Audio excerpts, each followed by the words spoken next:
नमस्कार दोस्तों, सीसी के इस लाइव डिस्ट्रिक्ट लेक्चर में एक बार फिर से आप सभी का स्वागत है। मित्रों, जैसा कि आप सभी अवगत हैं कि हमने आपके लिए एक विशेष सीरीज़ शुरू की हुई है संस्कृत भाषा में और सीरीज़ का नाम है बेसिक्स ऑफ संस्कृत जर्नलिज्म। अभी तक हमने आपके लिए काफ़ी सारे लेक्चर्स इस विशेष श्रृंखला के अंतर्गत आयोजित किए हैं और आज भी इस श्रृंखला के अंतर्गत हम बात करेंगे संस्कृत मीडिया पर। हम ख़ास तौर पर बात करेंगे इलेक्ट्रॉनिक मीडिया पर और इसके लिए एक बार फिर से हमारे साथ हमारे स्टूडियो में मौजूद हैं डॉक्टर पंकज मिश्र। डॉक्टर पंकज मिश्र एसोसिएट प्रोफेसर हैं सेंट स्टीफेंस कॉलेज के संस्कृत विभाग में। तो आइए तहे दिल से डॉक्टर पंकज मिश्र का स्वागत करते हैं और संस्कृत मीडिया इस पर खास जानकारी प्राप्त करने की कोशिश करते हैं इनके माध्यम से। तो डॉक्टर पंकज मिश्र, आपका बहुत बहुत स्वागत है। Thank you. सुप्रभातम मित्रों, आज हमारी जो चर्चा की एक अगली कड़ी हम शुरू कर रहे हैं, यह है मीडिया, जिसे हिंदी कहें या संस्कृत में जनसंचार माध्यम यह नाम दिया गया है। और ये जो जनसंचार माध्यम है, इसकी भी एक व्यवस्था है। इसके अंतर्गत किन किन विषयों का समावेश होता है और उन विषयों की प्रक्रिया या गतिविधि या उनका कार्य कैसे चलता है, हम उस पर आज प्रकाश डालेंगे। तो हम सबसे पहले देखते हैं, अगर हम मीडिया को बांटने का प्रयास करें, अगर उसके विभाजन की चर्चा करें, तो सामान्य रूप से जनसंचार को हम दो भागों में बांटते हैं। पहला है प्रिंट मीडिया और दूसरा है इलेक्ट्रॉनिक मीडिया। अब जैसा कि आप आज जान रहे हैं, आपको सूचना मिली है कि हम इलेक्ट्रॉनिक मीडिया के ऊपर में विशेष चर्चा करेंगे। लेकिन उससे पहले आज के इस समस्त जो अपनी परिचर्चा है, उसका हम सार आपके सामने प्रस्तुत कर दें कि आज हम क्या क्या जानेंगे, आज की इस परिचर्चा का हमारा लक्ष्य क्या है। तो तदनुसार हम जानेंगे कि इलेक्ट्रॉनिक मीडिया में संस्कृत वार्ता की प्रसारण यात्रा, अर्थात कब से संस्कृत वार्ता प्रारंभ हुई और किस तरह से चल रही है।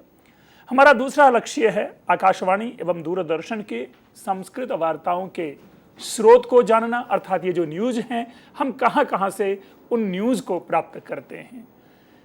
हमने तीसरा उद्देश्य बनाया है आकाशवाणी एवं दूरदर्शन की संस्कृत वार्ताओं की निर्माण प्रक्रिया, अर्थात आपके सामने जो न्यूज़ प्रस्तुत किए जाते हैं, हम उनको तैयार कैसे करते हैं, उन तैयार करने के पीछे क्या क्या श्रम है और क्या उसकी प्रक्रिया है, उसको जानेंगे।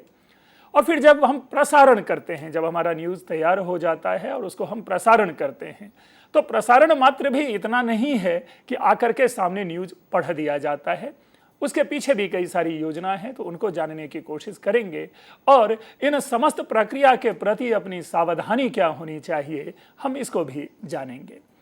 तो जैसे कि हमने शुरू में चर्चा की कि हमारी जो मीडिया है, वह मीडिया सामान्य रूप से दो रूपों में कार्य करती है। एक को हमने प्रिंट मीडिया कहा, जिसे सामान्य रूप से आप मुद्रण माध्यम कह सकते हैं संस्कृत में, बल्कि मुद्रण माध्यमम। और इसी प्रकार दूसरा आप देख रहे होंगे, हालांकि नामोच्चारण सरल लगता है इलेक्ट्रॉनिक मीडिया कहना ही, लेकिन हम जब किसी भाषा के अधीन होते हैं तो उस भाषा के अंतर्गत एक शब्दावली का निर्माण करते हैं और तदनुसार संस्कृत में इलेक्ट्रॉनिक मीडिया को नाम दिया गया है, बल्कि उसका अनुवाद कह सकते हैं। यह अनुवाद है वैद्युदाणविक माध्यमम। ध्यान रखेंगे, ये इलेक्ट्रॉनिक शब्द जो है, इसी का अनुवाद संस्कृत में वैद्युदाणविक होता है, जहां पर कि अणु शब्द से आणविक है। इस चीज को विशेष ध्यान रखना है, ये आणविक नहीं है। जो प्रिंट मीडिया है, इस प्रिंट मीडिया का साक्षात संबंध पत्र है, पत्रिका है, अखबार है, या हमारी आंखों के सामने लिखित रूप में जो सूचना प्राप्त होती है, हम उसे प्रिंट मीडिया के अंतर्गत रखते हैं। वस्तुतः प्रिंट मीडिया का संबंध हमारी आंख और हमारे मस्तिष्क से होता है। वहाँ पर जो कान है, श्रोत्रेंद्रिय है, उसकी भूमिका गौण रहती है। तो इसीलिए मुद्रण जो माध्यम है, प्रिंट मीडिया है, वस्तुतः उसको हम पत्र, पत्रिका, अखबार या लेखन विधा से प्रस्तुत किए जाने वाला जो विधा है, किए जाने वाली विधा है, उसे मुद्रण माध्यम दिया गया। दूसरा जो महत्वपूर्ण और आज का अपना विषय है परिचर्चा का, वह है वैद्युदाणविक माध्यमम। इसके अंतर्गत दूरदर्शन और आकाशवाणी इन दो विषयों को हम देखते हैं, इन दो क्षेत्रों को देखते हैं कि इसमें, क्योंकि मूल रूप से क्या है कि इसका साक्षात संबंध, अगर हम आकाशवाणी की बात करते हैं तो इसका संबंध हमारे कान से है और मस्तिष्क से है। यानी दूसरे शब्दों में श्रोत्रेंद्रिय और मस्तिष्क के माध्यम से हम आकाशवाणी यानी इलेक्ट्रॉनिक मीडिया की जो पहली और सबसे प्राचीन विधा रही है, हम उसको जानने की कोशिश करते हैं। और दूसरा है जिसे कि हम दृश्य माध्यम कहते हैं, जिसे आप आम भाषा में दूरदर्शन हम लोग कह लेते हैं, टेलीविज़न कहते हैं। तो उसके माध्यम से जो सारी सूचनाएं आती हैं, तो यहाँ पर हमारे हमारे मस्तिष्क के तीन प्रमुख तत्व कार्य करते हैं। एक है आँख, जिससे कि हम दृश्य को देखते हैं, जानते हैं, समझते हैं। दूसरा है कान, दृश्य को देखते ही रहेंगे, लेकिन अगर उसके पीछे से जो आने वाली भूमिकाएं हैं, उनके विषय में जो सूचना है, उनको ग्रहण करने में हमारे कान की भूमिका है। और इस आँख और कान के ऊपर जो सबसे प्रभावित जो हमारा है वह है मन, अर्थात इन तीनों के माध्यम से हम दूरदर्शन यानी इलेक्ट्रॉनिक मीडिया को जानने की कोशिश करते हैं। मित्रों, अब प्रश्न होता है, जैसा हमने कहा कि हमारा आज का मुख्य विषय है इलेक्ट्रॉनिक मीडिया। इस इलेक्ट्रॉनिक मीडिया को भी हमने सामान्य रूप से तीन रूपों में आपके सामने प्रस्तुत करने का प्रयास किया है, जिसमें पहला है श्रव्य, जिसकी अभी हमने चर्चा की, ऑडियो मीडिया जिसे हम कहते हैं, जिसके अंतर्गत आकाशवाणी का विश्लेषण करेंगे। दूसरा है दृश्य श्रव्य, ऑडियो विजुअल, इसके अंतर्गत टेलीविज़न में से जो प्राप्त होने वाली हमें जानकारी है, उसके निर्माण, उसकी विधि, उसके प्रसारण, उसके स्रोत, उनकी चर्चा करेंगे। और अंत में आप देख रहे होंगे आकाशवाणी दूरदर्शन के संस्कृत वार्ताओं के स्रोत। तो इस रूप में क्रमशः हम एक एक विषय को लेकर के चलते हैं, और पहला विषय है अपना ऑडियो विजुअल, श्रव्य। जैसा कि हमने शुरू में ही कहा कि इस श्रव्य का प्रमुख केंद्र आकाशवाणी है। आकाशवाणी से क्या तात्पर्य है, आप जानते होंगे कि हर प्रकार की जो खबरें हैं, हम कहीं भी चलें, आज भी हमारे सामने आकाशवाणी के माध्यम से प्रति घंटे समाचार प्रसारित किए जाते हैं। लेकिन ध्यान रखेंगे, इसका संबंध जो प्रति घंटे प्रसारित होने वाले जो हमारे कार्यक्रम हैं, जो खबरें हैं, उनका संबंध संस्कृत से नहीं है। लेकिन मूल रूप से जब हम मीडिया की बात करते हैं तो वो हमारे सामने प्रस्तुत करते हैं। और आकाशवाणी आप पाएंगे कि यह प्रमुख और महत्वपूर्ण स्रोत है। आकाशवाणी अनेक प्रकार के कार्यक्रमों को प्रस्तुत करते हैं। अब मैं विशेषतः संस्कृत के संदर्भ में बात कर रहा हूं। और आकाशवाणी से प्रस्तुत किए जाने वाले कार्यक्रमों की दो विधा है, पुनः दो विधा। हम एक को निश्चित कार्यक्रम कहते हैं और एक को अनिश्चित कार्यक्रम कहते हैं। ध्यान रखेंगे, अनिश्चित कार्यक्रम का यह मतलब नहीं है कि अचानक से हमने कोई कार्यक्रम शुरू कर दिया। यह अनिश्चित से तात्पर्य है कि यथा समय कुछ कार्यक्रम संस्कृत में प्रस्तुत होते हैं जिनकी सूचना हमें पहले से नहीं रहती, लेकिन सप्ताह 10 दिन पहले यह सूचना हमें प्राप्त होती है कि अमुक तिथि को या अमुक दिवस को अमुक समय में यह कार्यक्रम प्रस्तुत होगा। तो इस रूप से निश्चित और एक अनिश्चित, ये दो प्रकार के कार्यक्रम हम आकाशवाणी से भी संस्कृत के संदर्भ में देखते हैं। हम सबसे पहले चर्चा करते हैं निश्चित कार्यक्रम। जहां तक निश्चित कार्यक्रम की चर्चा है, सुनते ही आपके कानों में एक स्वर स्मरण में आ जाता होगा, और वह है इयम आकाशवाणी संप्रति वार्ताः श्रूयन्ताम प्रवाचकः XYZ। यानी कोई नाम होता है और इस तरह से हमारा ये संस्कृत का जो वार्ता है, संस्कृत की जो खबरें हैं वो सुनाई जाती है। तो ये निश्चित कार्यक्रम है। लेकिन इसके कुछ हम इतिहास को भी जान लें कि संस्कृत पर सर्वप्रथम जो न्यूज प्रसारण का कार्य शुरू हुआ था वह 1 जून 1974 को। ये कुछ सूचनाएं हैं, बड़ी आवश्यक सूचना है और एकेडमिक सूचना है, क्योंकि आजकल भी कहीं भी प्रवेश परीक्षा में यदि संस्कृत विषयक किसी जगह आप प्रवेश परीक्षा देने जाएं तो इस तरह की सूचनाएं, इस तरह के प्रश्न आपको पूछे जाते हैं। तो सबसे पहले हमने ये चर्चा की कि आकाशवाणी पर संस्कृत समाचार का प्रथम प्रसारण 1 जून 1974 को हुआ था, और इसका प्रसारण जो सर्वप्रथम किया था सुश्री विजयश्री ने, जो विजयश्री संप्रति अब कनाडा में रह रही हैं, लेकिन प्रथम जो प्रसारण किया था इयम आकाशवाणी संप्रति वार्ताः श्रूयन्ताम कह के, ये सुश्री विजयश्री ने। मित्रों, उस समय यह कार्यक्रम आपको एक तरह से बड़े ही संक्षिप्त रूप में होता था, उतना ये प्रचार प्रसार का विषय नहीं था, लेकिन आकर्षण का केंद्र जरूर था कि यह प्रातः हमारे सामने संस्कृत वार्ता बनकर आता था। और इसी के साथ एक और मूल विषय है कि ये तो हमने भारतीय संदर्भ में बात की, लेकिन भारत से बाहर भी जर्मनी से साप्ताहिक संस्कृत वार्ता का प्रसारण होता था, या यूं कहें कि भारत से पूर्व जर्मनी में संस्कृत वार्ता प्रसारण पहले प्रारंभ हुआ और वहां पर आकाशवाणी पर, यानी जो ऑल इंडिया, हम तो ऑल इंडिया रेडियो AIR कहते हैं, वहां के जो भी उनके नाम हो, वहां पर अपने भारतवर्ष से पूर्व से ही संस्कृत के कार्यक्रम आते रहते थे और बड़ी अच्छी इसको लोग सुनने वालों की संख्या बहुत अधिक होती थी। हम फिर देखते हैं कि ये पहले तो 9 बजे आया करता था, 9 बजे तक आता था, यह प्रसारण होता था। लेकिन 1975 1 जनवरी को यह इस कार्यक्रम का स्वरूप परिवर्तित हुआ, इसकी आवृत्ति, इसका समय यह पूरी तरह से परिवर्तित हो गया और तब से लेकर के आज तक प्रतिदिन ये प्रातः और सायं संस्कृत वार्ता का प्रसारण होता है। आप जानते हैं कि प्रातः काल यह 6:55 पर और सायंकाल 6:10 पर यह प्रसारण प्रारंभ होता है और यह प्रति प्रसारण 5-5 मिनट का होता है। तो इस रूप से आज हम आकाशवाणी में देख पा रहे हैं कि 6:55 प्रातः और 6:10 सायं संस्कृत वार्ता का प्रसारण होता है। लेकिन मित्रों, एक चीज और इसमें ध्यान रखना है कि यह संस्कृत वार्ता का प्रसारण जो है, पहले जो 10 मिनट का था उसे स्प्लिट करके प्रतिदिन 2 स्लॉट में रखा गया और जो 5-5 मिनट का होता रहा। फिर हम इस संस्कृत वार्ता को जो लाइव होता है, लाइव से मतलब है कि आप सद्यः प्रसारण सुन सकते हैं, यानी 6:55 या 6:10 पर जो बोलने वाला व्यक्ति होता है वो सामने स्टूडियो में साक्षात बोलता है जिसे हम सुनते हैं।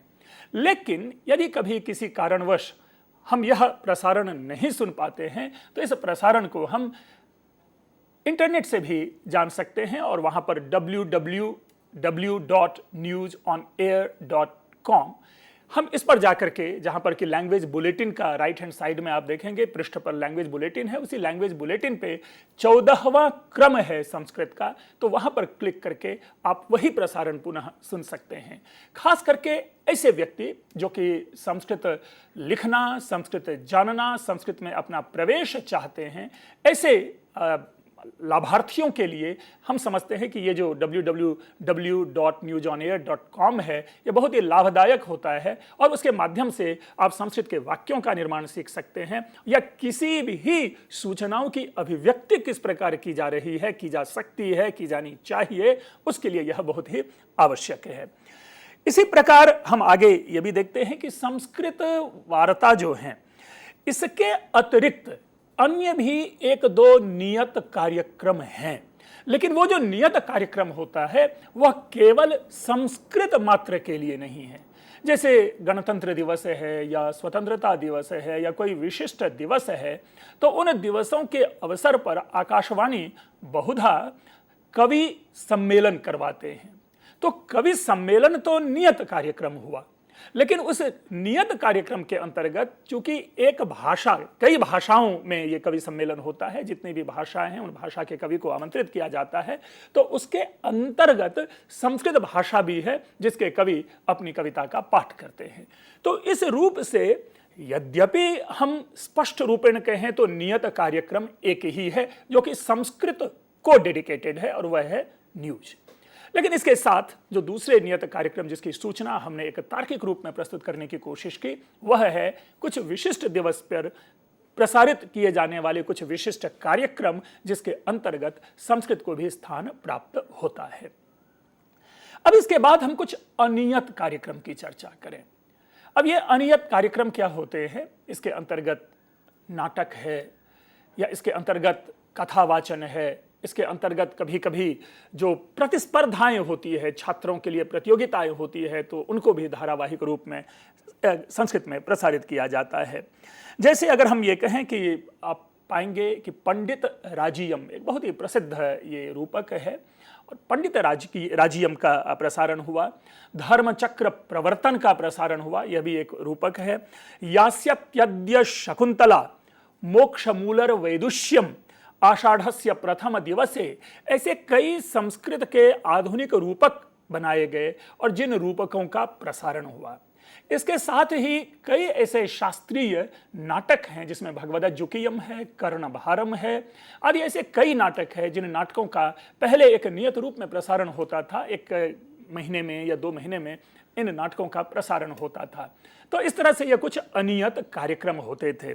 साथ ही हम ये भी देखते हैं कि मित्रों, जैसे हम अन्य न्यूज़ देखते हैं तो उसमें हम डायरेक्ट क्या देख पाते हैं कि हमें वार्ताहर यानी जो संवाददाता है, उस संवाददाता के द्वारा जो प्रस्तुत की गई सूचना है हम उनको भी पाते हैं। जैसे हम कहते हैं कि अस्माकं वार्ताहरः सूचयति, अर्थात दूसरे शब्दों में हिंदी में आप सुनते होंगे कि हमारे संवाददाता बता रहे हैं कि, और फिर वो कंटिन्यू हो जाते हैं। संस्कृत में ये चीजें कम रही है, लेकिन फिर भी हम यदा कदा क्या देखते रहे हैं कि आप पाएंगे बहुत विशिष्ट कार्यक्रम जो रहे हैं। जैसे गुवाहाटी में ऑल इंडिया ओरिएंटल कॉन्फ्रेंस हुआ था, तो वहां पर उस पूरे न्यूज को कवर करने के लिए, ध्यान रखेंगे उस समय लाइव कवरिंग की यह सुविधा कम थी, तो जब गुवाहाटी में ऑल इंडिया ओरिएंटल कॉन्फ्रेंस हुआ था तो उस पूरे कॉन्फ्रेंस को कवर करने के लिए विशेष रूप से आकाशवाणी से व्यक्ति नियुक्त किए गए थे और उन्होंने पूरा उनका कवर किया था और उनकी रिपोर्टिंग की थी। तो इस प्रकार हम देखते हैं कि ये आकाशवाणी का कार्यक्रम चलता रहता है, चलता रहा है, लेकिन इसके साथ साथ कई अन्य संस्थाएं भी हैं जो यदा कदा अपने कार्यक्रम का इनपुट आकाशवाणी को भेजते हैं और आकाशवाणी तदनुसार अपनी सुविधा के अनुसार या जो श्रोता है उन श्रोताओं की मानसिकता के अनुसार उन कार्यक्रमों का प्रसारण करते हैं। तो ये संस्कृत की जो एक हम प्रसारण यात्रा की बात कर रहे थे कि संस्कृत के जो कार्यक्रम हैं आकाशवाणी में, उस प्रसारण यात्रा की हमने चर्चा की, जिसमें सविशेष हमने यह जानने की कोशिश की या हमने जाना कि कब संस्कृत का प्रथम प्रसारण हुआ था और उसके बाद किस प्रकार उस प्रसारण की यात्रा बदली। फिर उनको हमने प्रतिदिन सुनना प्रारंभ किया और सुबह शाम सुनना प्रारंभ किया। इसके बाद हम दृश्य श्रव्य प्रसारण माध्यम की चर्चा करते हैं। ऑडियो विजुअल नाम अगर कहें तो छूटते ही हमारे मन में दूरदर्शन आता है। यहां पर हम दूरदर्शन शब्द की व्याख्या स्पष्ट रूपेण कर दें। ये जो दूरदर्शन है यह विशिष्ट रूप से आधिकारिक नाम है, इस नाम का दुरुपयोग नहीं हो सकता। यह भारतीय सरकार का अपना चैनल है जिसका नाम दूरदर्शन है, जो प्रसारण भारती के अंतर्गत कार्य करता है और इसीलिए इसका आप शॉर्ट फॉर्म देखते होंगे, DD news, DD national, DD Bharati, DD Gyan Darshan आदि इस तरह के डीडी जो ऐसे कई जो चैनल चलते हैं उसमें आप पाएंगे कि ये डीडी शब्द कंटिन्यू है जिसका मतलब है दूरदर्शन, और ये दूरदर्शन शब्द का प्रयोग हम नहीं कर सकते किसी अन्य पटल पे। लेकिन एक इसके साथ बात क्या जुड़ी हुई है कि मूलतः यह शब्द टेलीविजन का अनुवाद है। अगर टेलीविजन का आप हिंदी या संस्कृत अनुवाद देखें तो वह दूरदर्शन होता है। तो ये तो जनरलाइज फॉर्म हुआ, लेकिन पैरोकियलाइज्ड यानी दूसरे शब्दों में कहें कि यह रूढ़ हो गया है प्रसारण भारती के अंतर्गत कार्य करने वाला चैनल।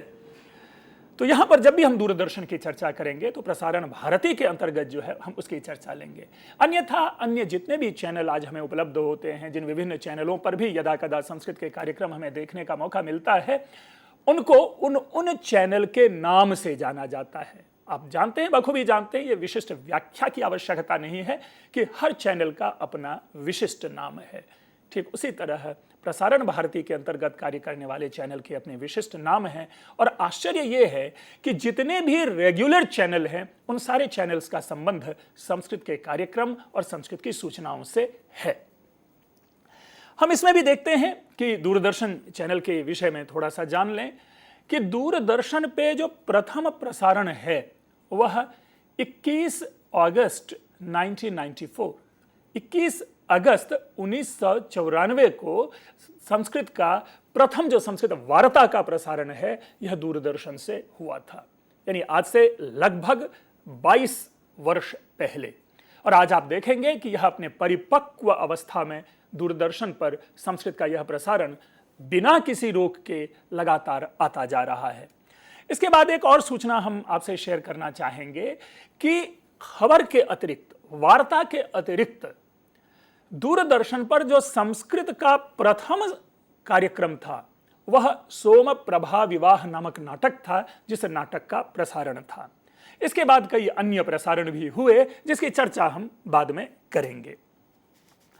मित्रों, एक चीज और इसमें ध्यान हमें देना है कि जैसे हमने कहा कि भगवद जुकियम धारावाहिक है, ये भी कई लगभग 8 या 10 श्रृंखला में यह धारावाहिक आया दूरदर्शन से, और यह मेरा सौभाग्य है कि इसमें प्रमुख भूमिका मैंने निभाई थी शांडिल्य की। इसके बाद एक बहुत ही प्रसिद्ध है, संस्कृत में आधुनिक राष्ट्रगान है, भाति में भारतम भाति में भारतम। ये इसका प्रसारण भी धारावाहिक के रूप में हुआ था।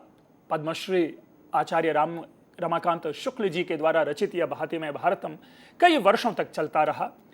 पुनः छात्रों के उपयोग के लिए यदा कदा, जिसमें कि कभी जिज्ञासा नामक कार्यक्रम तो कभी अक्षर श्लोकम जैसे कि हम अंत्याक्षरी कहते हैं, ऐसे ऐसे कार्यक्रमों का भी समायोजन होता गया। सांस्कृति के अंतर्गत एक छात्र के रूप में हमने भी इसमें कई बार पार्टिसिपेट किया।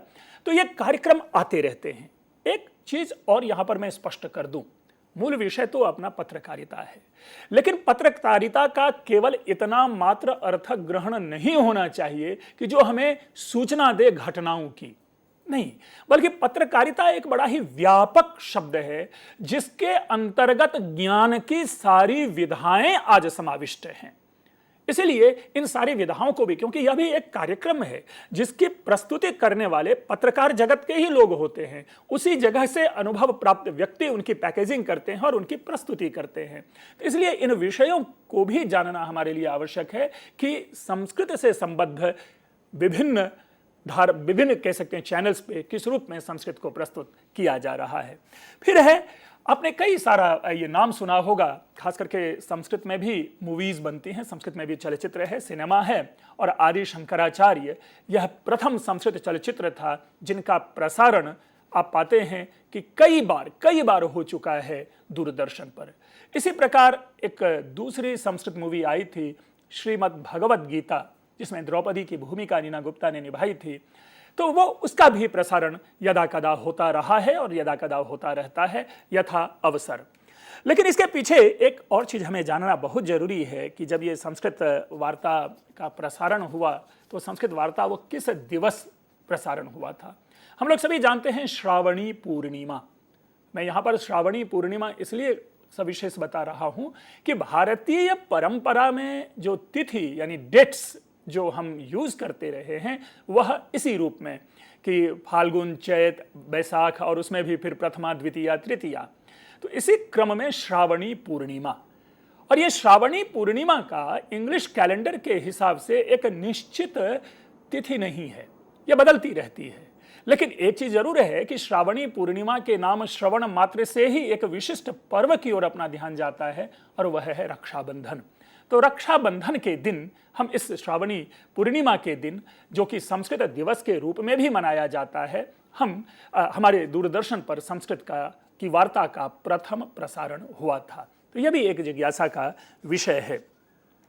मित्रों, इन सारे कार्यक्रमों के साथ साथ हम एक चीज और पाते हैं कि यदा कदा विशिष्ट विद्वान है, उन विशिष्ट विद्वानों का भी साक्षात्कार हम लेते हैं। और स्मरण हो, हमारे भारत में संस्कृत में एकमात्र ज्ञानपीठ पुरस्कार प्राप्त करने वाले प्रोफेसर सत्यव्रत शास्त्री जी का भी आया हुआ है, जिसको संभाषण कह सकते हैं, साक्षात्कार का कर सकते हैं। और इसके साथ ही अब आजकल एक नई परंपरा चल पड़ी है कि जितने भी आधुनिक विद्वान हैं संस्कृत के अनुभवों के आधार पर उनके भी प्रसारण किए जाते हैं साक्षात्कारों का। इसी प्रकार हम आगे इसमें और देखते हैं कि जो डीडी ज्ञान दर्शन है, उस डीडी ज्ञान दर्शन पर संस्कृत की कई सारी कक्षाएं चलती है, संस्कृत की कई सारी कक्षाएं उस पर होती हैं, और उन कक्षाओं की हमें सीडी भी प्राप्त होती है। और इन कक्षाओं का सविशेष संचालन जो है वो राष्ट्रीय संस्कृत संस्थान के माध्यम से किया जाता है। तो इस रूप में हम पाते हैं कि संस्कृत के कई सारे ऐसे कार्यक्रम हैं जो डीडी चैनल्स पे, दूरदर्शन के चैनल्स पे आते हैं, हम उनसे सुनते हैं। काव्य चर्चा है, काव्य पाठ है, शास्त्र चर्चा है, इन सारे कार्यक्रमों को भी हम वहाँ पर प्रसारित होते हुए देख पाते हैं। लेकिन इसके अतिरिक्त एक और विशिष्ट सूचना ये है कि दूरदर्शन के अतिरिक्त भी कई ऐसे चैनल्स हैं जो यदा कदा संस्कृत के कार्यक्रम प्रकाशित करते हैं। जैसे अगर संस्कार चैनल का नाम सुना होगा तो उस पर बड़ी ही सुंदर और विशिष्ट चर्चा स्वामी प्रकाशानंद सरस्वती ने ब्रह्म सूत्र, जो कि अद्वैत वेदांत के प्रस्थान त्रयी में अन्यतम है, उनके ऊपर अपना व्याख्यान दिया। या इसी प्रकार हॉलैंड देश में रहने वाले महर्षि महेश योगी का एक चैनल हुआ करता है महर्षि, जिस पर कि वेदांत की कई सारे विषयों को लेकर के चर्चा होती रही है। तो इस प्रकार से हम देखते हैं कि संस्कृत के कार्यक्रम विभिन्न चैनल पे चलते रहते हैं। लेकिन इन संस्कृत कार्यक्रमों को हम कैसे चलाते हैं, हम इनके विषय में भी आगे चर्चा करेंगे। तब तक के लिए आपका धन्यवाद।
मित्रों, हम आकाशवाणी और दूरदर्शन पे संस्कृत वार्ता की प्रक्रिया को समझने की कोशिश कर रहे हैं। जब हमारे सामने किसी भी प्रकार की खबरें लाई जाती हैं तो वो उनके 3 स्रोत होते हैं। उनको अलग अलग, अब सारे न्यूज हैं, न्यूज की उत्पत्ति होती है, कहाँ कोई घटना घटी, उस घटनाओं की सारी सूचना, सविस्तर सूचना हम तक पहुंचती है तो उसका कोई स्रोत होगा। तदनुसार हम इस संस्कृत वार्ताओं के स्रोतों का भी विश्लेषण करते हैं और ये 3 प्रकार के स्रोत होते हैं। इंग्लिश में इसे एजेंसी कहते हैं और संस्कृत में हम इसके लिए शब्द प्रयोग करते हैं अभिकरण। जैसा आप स्क्रीन पर देख पा रहे होंगे, वार्ताभिकरण है, न्यूज एजेंसीज हैं, प्रशासनिक विज्ञप्ति हैं यानी एडमिनिस्ट्रेटिव सर्कुलर्स होते हैं, और वार्ताहर यानी रिपोर्टर्स जो ऑन स्पॉट वहाँ प्रेजेंट होकर के हमें हमारे पास अपनी सूचना भेजते हैं। तो ये 3 एजेंसियां हैं जो निरंतर कार्य करती हैं और इनसे हम न्यूज ग्रहण करते हैं। अब जैसे वार्ताभिकरण है, अगर इनको हम समझें तो आप लोग सभी जानते हैं कि कई सारी न्यूज एजेंसीज हैं। आपने प्रसिद्ध राइटर का नाम सुना होगा, तास नाम सुना होगा, भारतीय संदर्भ में आपने यूएनआई नाम सुना होगा, पीटीआई नाम सुना होगा। तो ये न्यूज भेजते हैं आकाशवाणी या दूरदर्शन के पास और वो सारी खबरों को भेजते हैं। लेकिन इसका कतई अर्थ नहीं कि उन न्यूज एजेंसीज से प्राप्त होने वाली जो खबरें हैं उन सारी खबरों के प्रसारण किए ही जाएं। उसके लिए एडिटर होते हैं, उनके लिए वो न्यूज चयन करने वाले होते हैं कि कौन कौन से न्यूज हमारे संदर्भ में आवश्यक है और तदनुसार उन न्यूज का संकलन करके उन न्यूज का हम प्रसारण करते हैं। दूसरा, जैसा कि आपने पाया, जिसको हमने कहा प्रशासनिक विज्ञप्ति, एडमिनिस्ट्रेटिव सर्कुलर्स होते हैं, जिन सर्कुलर्स में कई सारी ऐसी सूचनाएं होती हैं जिन सूचनाओं को प्रसारित करना आवश्यक होता है, तो उनको भी कहीं ना कहीं यदा कदा हम उसे प्रस्तुत करते हैं। जैसे आजकल पाते हैं कि प्रधानमंत्री की एक योजना के तहत मन की बात एक कार्यक्रम आता है, तो वो हमें सर्कुलर, अगर आकाशवाणी को या दूरदर्शन को वो सर्कुलर भेजा जाता है कि इसका प्रसारण होना चाहिए कि अमुक तिथि को अमुक समय पे प्रधानमंत्री के मन की बात का प्रसारण होगा, तो इसे हम सरकारी विज्ञप्ति, प्रशासनिक विज्ञप्ति के अंतर्गत रखते हैं, ये जो स्रोत हैं। और तीसरा है वार्ताहर, जैसी कि मैंने पहले ही सूचना दी कि दूरदर्शन और आकाशवाणी उस घटना स्थल विशेष पर जहां पर कोई महत्वपूर्ण घटना घटी है या घटने वाली है, किसी कार्यक्रम का आयोजन होना है, उनके लिए वो विशिष्ट संवाददाता को भेजते हैं जो वहां से न्यूज संकलित करके आकाशवाणी और दूरदर्शन को भेजते हैं और तदनुसार आकाशवाणी और दूरदर्शन उसका उपयोग अपने अपने श्रोताओं, अपने दर्शकों के लिए करते हैं। अब इसके साथ हमारे सामने जो सबसे प्रमुख चीज है वो संस्कृत वार्ताओं के प्रसारण को किन किन रूपों में देखा जाए। सबसे पहले आपने देखा कि हमने आकाशवाणी और दूरदर्शन, जिसको ऑडियो और ऑडियो विजुअल ये दो भागों में बांटा, लेकिन हम क्रमशः अब आकाशवाणी और दूरदर्शन को अलग अलग फोकस कर रहे हैं। आकाशवाणी में संस्कृत वार्ताओं की सज्जा प्रक्रिया, यहां सज्जा प्रक्रिया शब्द से घबराना नहीं है। वस्तुतः ये क्या है कि जो हम खबरें तैयार करते हैं उनको किस रूप में उनको प्रस्तुत किया जाए, तो ये है सज्जा प्रक्रिया। उसके बाद आपने देखी होगी प्रसारण प्रक्रिया, यानी जब खबरें तैयार हो जाती है तो फिर उसका प्रसारण होता है। और वो प्रसारण जो यानी सामने आकर के, चाहे माइक के सामने आकर के हो, चाहे कैमरे के सामने आकर के हो, वो प्रसारण किस रूप में होना है, उसके पीछे भी एक पूरा का पूरा तंत्र कार्य करता है। तो हम उसके विषय में जानेंगे कि वो तंत्र कैसे कार्य करते हैं, और यही प्रक्रिया हम दूरदर्शन के साथ भी अपनाएंगे। तो सर्वप्रथम आकाशवाणी में वार्ताओं की सज्जा प्रक्रिया को देखते हैं। मित्रों, जैसा कि बार बार आप देख पा रहे होंगे, सुन पा रहे होंगे कि हम न्यूज के लिए वार्ता शब्द का प्रयोग करते हैं। संस्कृत में न्यूज के लिए वार्ता शब्द का ही प्रयोग किया जाता है। तभी आपने सुना होगा इयम आकाशवाणी संप्रति वार्ताः श्रूयन्ताम्। इसी प्रकार आप ये भी पाएंगे कि यदा कदा न्यूज के लिए समाचार शब्द का भी प्रयोग होता है। यहां पर शब्दों से विरोध नहीं है, शब्द हम वार्ता प्रयोग करें या शब्द हम समाचार प्रयोग करें, लेकिन समाचार सामान्यतया संस्कृत में नहीं लेते, वार्ता शब्द रूढ़ हो गया है। लेकिन इसके साथ ही यह भी सूचना दे दूं कि समाचार शब्द भी प्रयोग में लाए जाते हैं। जैसे शिमला नगर से एक दिव्य ज्योति नामक एक पत्रिका प्रकाशित होती है, और उस पत्रिका में एक स्तंभ है जिस स्तंभ का नाम है समाचारः, अर्थात उसके अंतर्गत संस्कृत से संबद्ध जितने भी कार्यक्रम होते हैं उनको संक्षिप्त रूप में वहां पर प्रस्तुत किया जाता है। फिर हम देखते हैं कि जो टॉक है, जो अंग्रेजी में आप पाएंगे कि एक शब्द होता है टॉक। ये टॉक का मतलब भी कभी कभी वार्ता होता है, लेकिन संस्कृत में वहां टॉक के लिए हम लोग शब्द प्रयोग करते हैं संभाषण। यह भी ध्यान रखना है, एक भाषा से दूसरे भाषा में जाने पर जो मूल शब्द है वो अपनी प्रकृति को परिवर्तित कर लेता है। जिसे हमने टॉक कहा, सामान्य रूप से उसी को हिंदी में वार्ता शब्द आता है। आपने कभी सुना होगा ऑल इंडिया रेडियो से कि आज वार्ताओं का अखिल भारतीय कार्यक्रम, तो वहां पर जो टॉक है उस टॉक को लेकर के वो चर्चा करते हैं, वार्ता। लेकिन संस्कृत में ऐसे टॉक के लिए संभाषण शब्द का प्रयोग किया जाता है। ठीक है, ये तो कुछ शब्द को लेकर के हुआ, लेकिन हम आगे देखते हैं कि इन वार्ताओं को हम सजाते कैसे हैं। क्या होता है कि आकाशवाणी में कई स्रोतों से वार्ता प्राप्त होती है, और यह वार्ता आकाशवाणी में एक कक्ष होता है जिसका नाम है GNR, यानी जनरल न्यूज रूम। संस्कृत की भाषा में कहें तो इसको हम कह लेते हैं वार्ता महाकक्ष। तो विभिन्न स्रोतों से सारे न्यूज को प्रेषित किया जाता है GNR में, जनरल न्यूज रूम में। वहां पर संपादक लोग बैठे होते हैं, कई संपादक होते हैं, अलग अलग क्षेत्र के विशेषज्ञ होते हैं। मनोरंजन के कोई और होंगे, खेल के कोई और होंगे, राजनीतिक गतिविधियों के कोई और होंगे। तो वे उन संपादकों के पास उन न्यूज का आवंटन हो जाता है। तदनुसार जो न्यूज आवश्यक और महत्वपूर्ण होते हैं उन न्यूज को वे एडिटिंग करते हैं, क्योंकि ध्यान रखेंगे ये जो न्यूज भेजे जाते हैं वो पूरा विस्तार होता है, और उस विस्तार को पूरी तरह से पढ़ पाना और प्रस्तुत कर पाना इसलिए कठिन कार्य होता है कि हमें निश्चित समय के अंतर्गत सारे न्यूज नहीं, प्रदत्त न्यूज को हमें सुनाना होता है। तो ऐसे में उस न्यूज की एडिटिंग होती है, उसका संक्षिप्तीकरण होता है, फिर उनके इंग्लिश के पूल बनाए जाते हैं और विभिन्न भाषाओं के पास वह भेजा जाता है। उन्हें विभिन्न भाषाओं के अंतर्गत संस्कृत एक भाषा है जहां पर संस्कृत में भी इंग्लिश में पूल्स भेजे जाते हैं। यह लगभग 5 और 6 पृष्ठों के होते हैं, जिसमें लगभग 16 से लेकर के 18 ये न्यूज भेजे जाते हैं। चूंकि संस्कृत न्यूज का प्रसारण 5 मिनट का होता है, तो उस न्यूज रूम में, यानी संस्कृत का जो न्यूज रूम में है, उसमें 2 व्यक्ति बैठते हैं। एक प्रवाचक होते हैं और दूसरा संपादक होते हैं, लेकिन दोनों मिलकर के उन समाचार का अनुवाद करते हैं संस्कृत में।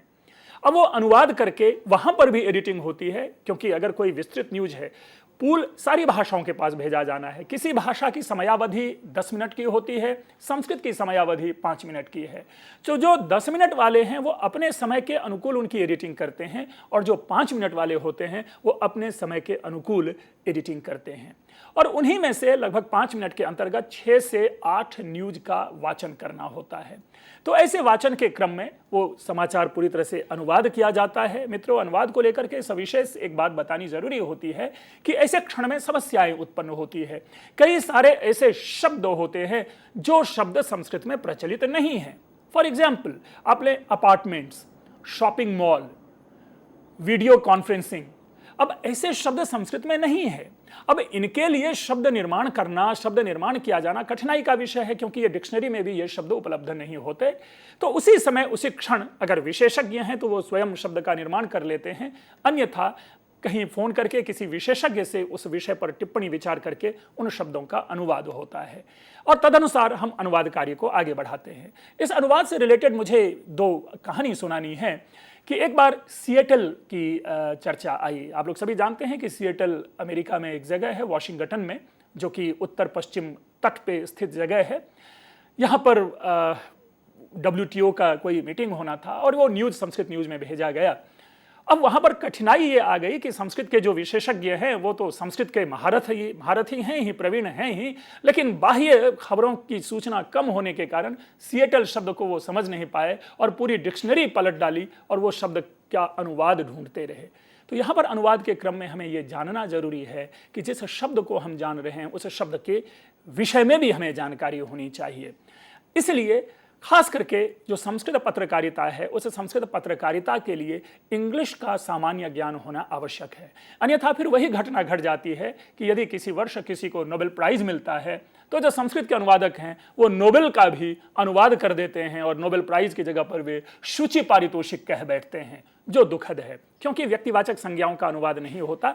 तो अनुवाद उसका होता है, और अनुवाद करने के बाद जो दोनों विशेषज्ञ हैं, विशेषज्ञ मिलकर के उसे पढ़ते हैं और अपने उच्चारण के अनुरूप, अपने पॉजेज के अनुरूप उसका अभ्यास करते हैं रीडिंग का, और तदनुसार उस रीडिंग को लेकर के वो स्टूडियो में जाते हैं, प्रसारण कक्ष में जाते हैं, और उसके बाद चर्चा, उसके बाद जो प्रारंभ होती है प्रक्रिया, वो प्रसारण प्रक्रिया की प्रारंभ होते हैं। हम उसका प्रसारण कैसे करते हैं। लेकिन इधर जो ये कार्यक्रम जो सारी की सारी बातें बताई अनुवाद के लिए, उसमें जो विशेषज्ञ होते हैं उनको 2 घंटे पहले आना होता है, क्योंकि संस्कृत पूल को लेना, संस्कृत उस पूल के अनुवाद करना, फिर उसके बाद क्या होता है कि अंतिम क्षण में लगभग 10 मिनट पहले, 5 मिनट पहले जो मुख्य समाचार होते हैं, आप जानते हो कि प्रारंभ में 3-4 प्रमुख समाचार सुनाए जाते हैं, फिर उसके बाद उसका विश्लेषण बाद में आता है, तो अंतिम समय में वो भी आना होता है। तो ये जो स्थिति होती है ये काफ़ी ऊहापोह की स्थिति होती है, हड़बड़ाहट की स्थिति होती है। इसलिए पहले से आकर के हम अपने कार्य को जब सरल करते हैं तो जाकर के सुविधाजनक रूप से वह खबर, वह वार्ता जो है वो तैयार हो पाती है। फिर उसके बाद हम उसे प्रसारण कक्ष में ले जाते हैं और जान पाते हैं कि प्रसारण कक्ष के अंतर्गत क्या होता है। हम इसको कहते हैं प्रसारण रीति, प्रसारण प्रक्रिया। संस्कृत न्यूज का प्रसारण उस जो आकाशवाणी है वहां पर स्टूडियो नंबर 2 से होता है।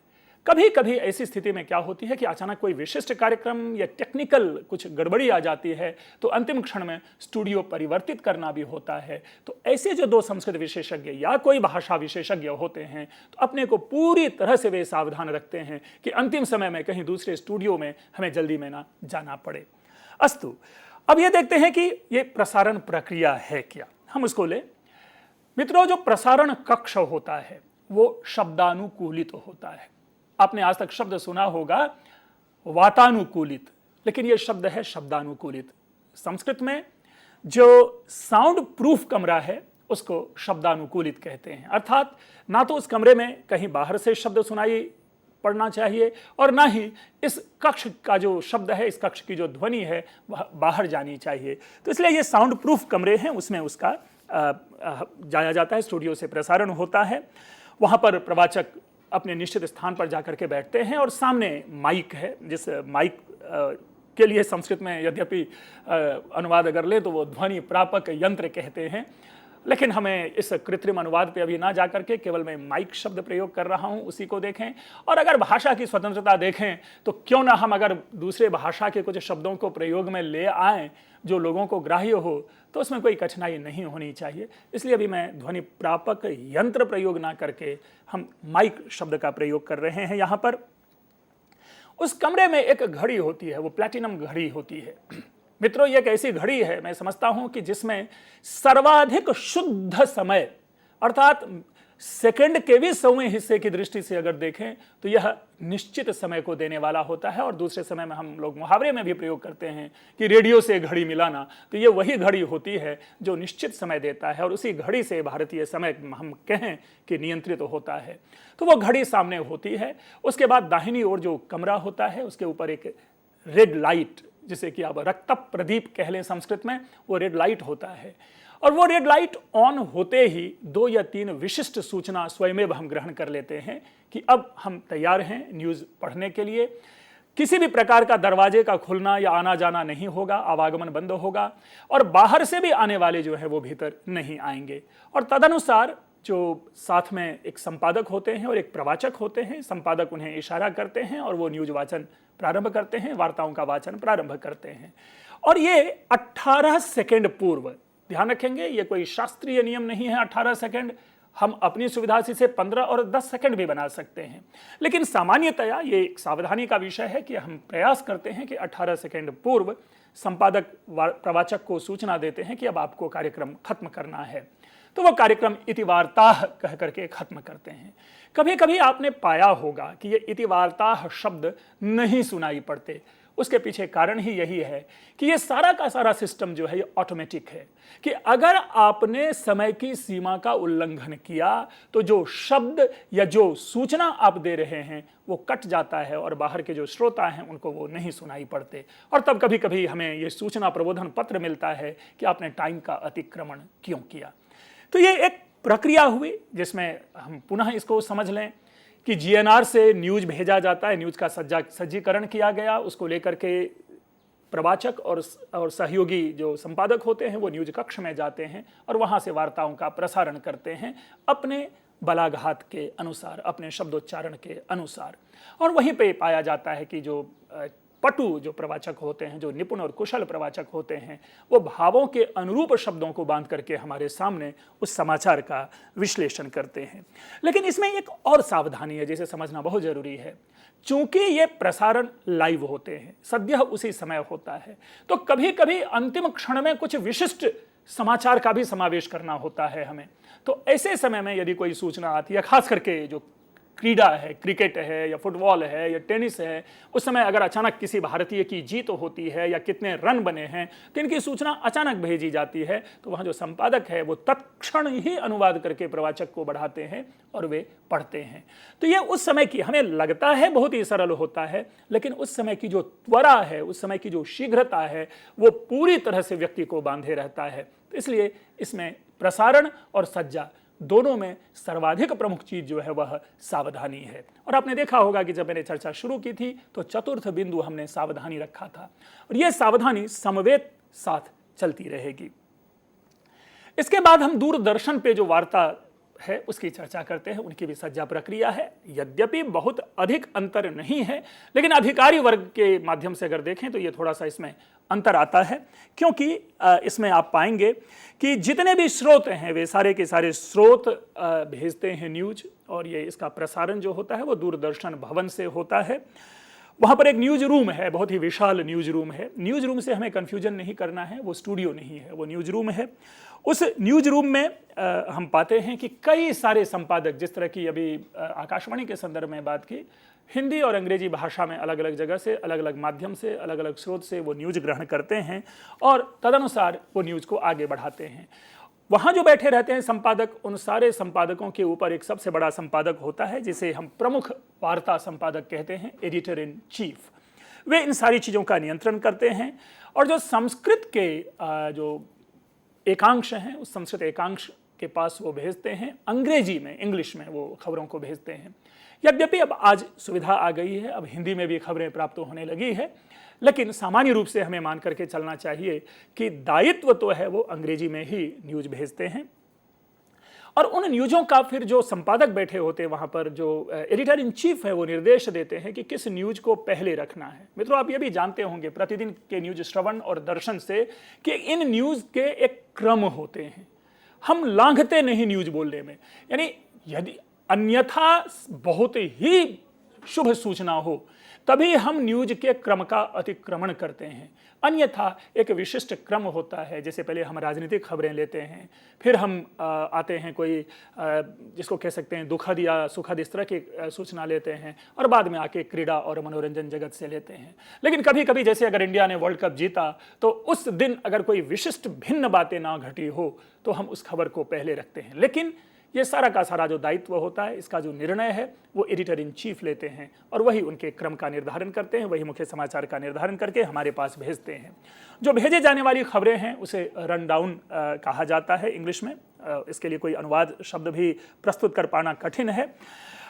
और जैसा हमने जैसी पहले ही सूचना दी थी कि दूरदर्शन पर संस्कृत खबरों का जो प्रथम प्रारंभ हुआ था वो 1994 में हुआ था, और उसके बाद आज लगातार ये चलता आ रहा है। और दूरदर्शन पर कई क्रांतिकारी परिवर्तन आपको देखने में आया होगा संस्कृत न्यूज़ को लेकर के।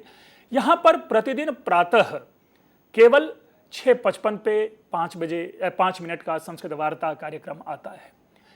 पहले यहाँ पर भी मुख्य समाचार की प्रक्रिया थी, लेकिन उसको हटा दिया गया, और इस संस्कृत वार्ता के अतिरिक्त रविवार को एक विशिष्ट संस्कृत पत्रिका का कार्यक्रम होता है। संस्कृत की एक आधे घंटे की पत्रिका आती है जिसमें सारी चीज़ें समाविष्ट होती है। आप समझ सकते हैं, आपने देखा होगा, जहां पर कि यहाँ तक आते हैं कि कई सारे हिंदी चलचित्र के गाने होते हैं, और उनके अनुवाद के लिए भी जो संपादक होते हैं वो भेजते हैं और प्रतिस्पर्धाएं करवाते हैं। बहुत ही सुंदर वो कार्यक्रम है, वो दर्शनीय है। तो दूरदर्शन पे एक अनूठा परिवर्तन आया है, और यही कारण है कि जो व्यूअरशिप जो संस्कृत न्यूज़ की है वो बढ़ी है। फिर हम देखते हैं कि वहां पर जो नियुक्ति है, वहां प्रतिदिन कार्य करने वाले जो होते हैं वो संपादक 2 होते हैं, फिर उस संपादक के साथ एक प्रवाचक होता है, और अपने सख्य और सामंजस्य भाव से मिलकर के सारे लोग मिलकर के वहाँ समाचार का निर्माण करते हैं। वो समाचार फिर वहाँ बैठे होते टंकक होते हैं, टंकक उसे टाइप करते हैं, और टाइप करके वो न्यूज़ रूम जो है वहाँ भेजते हैं, जिसके माध्यम से फिर उसका क्रम आदि जिसकी चर्चा हमने की उनका निर्धारण होता है।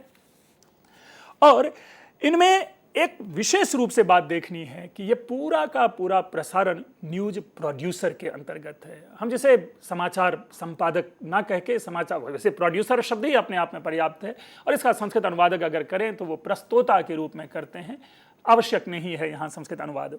तो ये न्यूज प्रोड्यूसर इनको लेते हैं।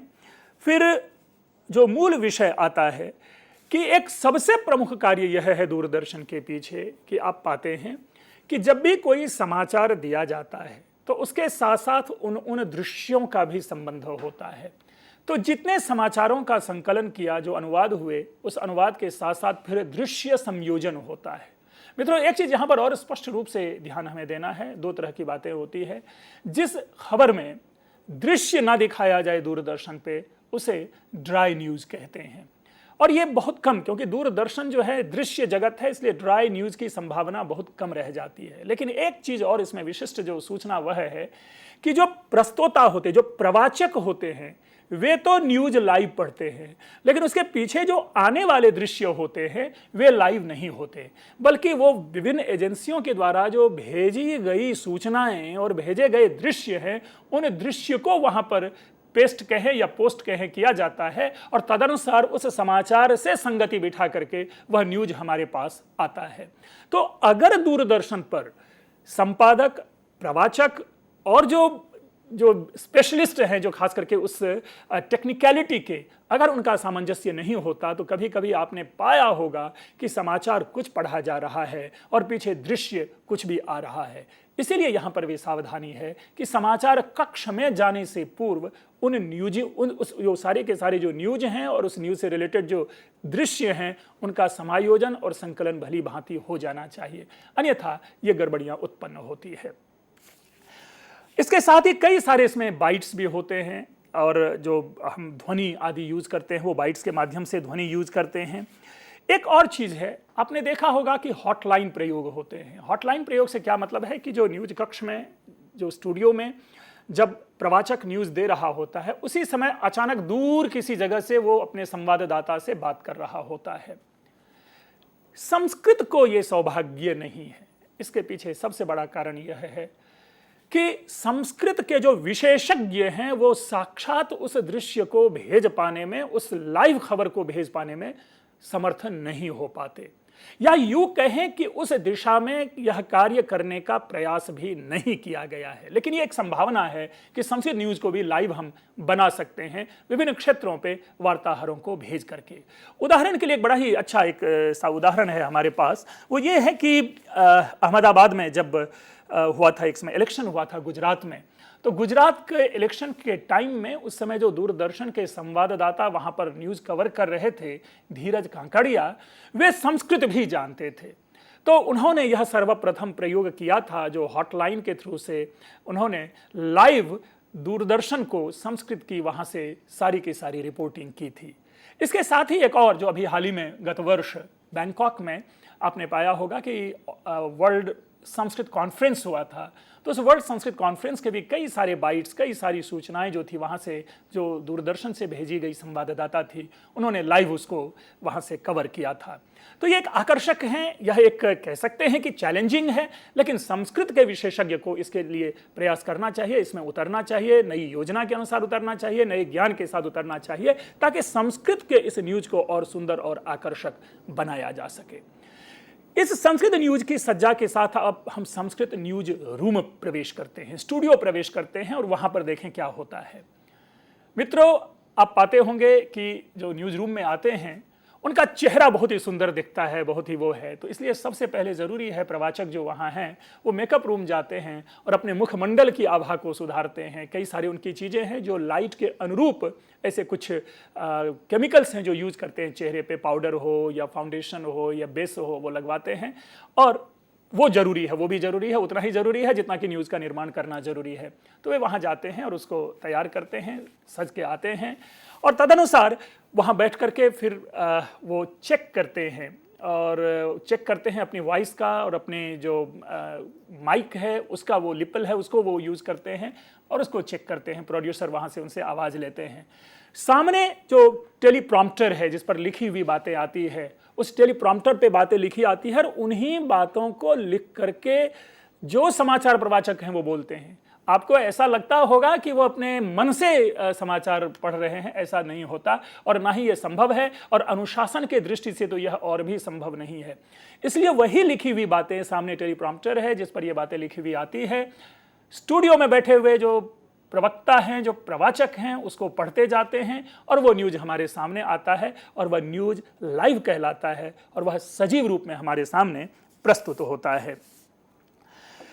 मित्रों, लेकिन वहां से इन सारे चीजों का जो नियंत्रण है वो कंट्रोल पैनल से है।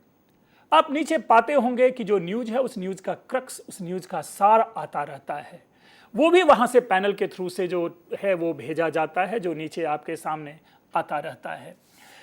इसके साथ एक और है, जो कॉलर माइक की हमने बातें की, वो बहुत ही आवश्यक है। अगर उसकी आवाज़, या कभी कभी यदा कदा क्या होता है, असावधानी बस वहाँ से ये गिर पड़ता है तो वो आवाज़ नहीं सुनाई पड़ती, तो हमें उसके लिए भी सावधानी बरतनी पड़ती है।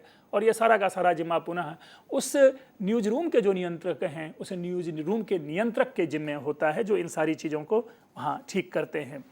इन सारी चीज़ों का कंट्रोल आधुनिक रूप में कंप्यूटर से होता है, कंप्यूटर के माध्यम से होता है, चाहे सूचनाओं का प्रसारण हो, चाहे सूचना जो प्रवाचक और प्रोड्यूसर के बीच में जो कन्वर्सेशन है, जो कम्युनिकेशन है, वो वहाँ पर होता है, और तदनुसार वो उसे प्रस्तुत करते हैं।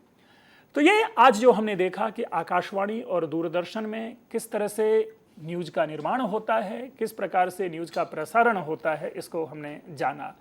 लेकिन इसके साथ ही कई ऐसी सारी शब्दावलियां हैं जिनको हम प्रयोग में लाते हैं दूरदर्शन में और आकाशवाणी में। खास करके आपने बाइट बात सुनी होगी, जब किसी विशिष्ट व्यक्ति की टिप्पणी ली जाती है तो उसे हम बाइट कहते हैं, और वो बाइट वहाँ पर जोड़ते हैं।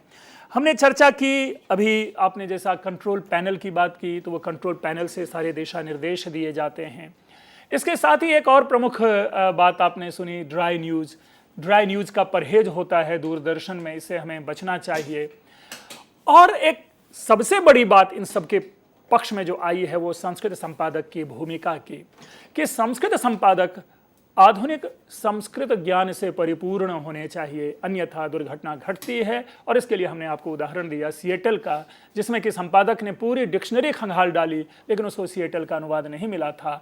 और चूंकि उन्होंने सिएटल को एक प्रॉपर नाउन ना समझ के कोई दूसरा अर्थ समझा, इसलिए जो वह समाचार प्रसारित भी हुआ था तो वह दोषपूर्ण समाचार प्रसारित हुआ था।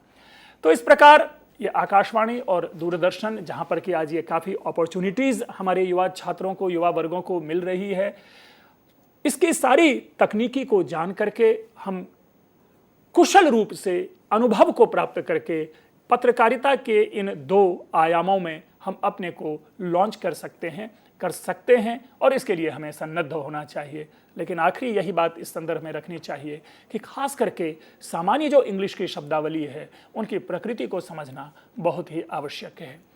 मित्रों, इसके साथ ही आज की यह परिचर्चा हम यहीं समाप्त करते हैं। अगली परिचर्चा में संस्कृत पत्रकारिता से ही संबद्ध कुछ और नवीन विषय लाएंगे और उस पर हम आप मिलकर के चर्चा करेंगे।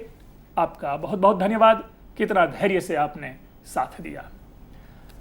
इसके साथ हम धन्यवाद देना चाहते हैं डॉक्टर पंकज मिश्र का, और धैर्य के साथ, जैसा कि डॉक्टर पंकज मिश्र ने स्वयं कहा कि धैर्य के साथ आपने इन लेक्चर्स को सुना, देखा, और हम चाहेंगे कि आप निरंतर इन लेक्चर्स को देखें यूट्यूब के माध्यम से भी, क्योंकि इन लेक्चर्स को हम आप सभी के लिए अपलोड करते हैं यूट्यूब पर, जिससे कि आप जितनी बार चाहें इन लेक्चर्स को देख सकें। और उसके उपरांत अगर कोई भी आपके मन में जिज्ञासा उत्पन्न होती है तो वो जिज्ञासा आप हमारे साथ साझा कर सकते हैं। हमारी ईमेल आईडी है info.cc@nic.in।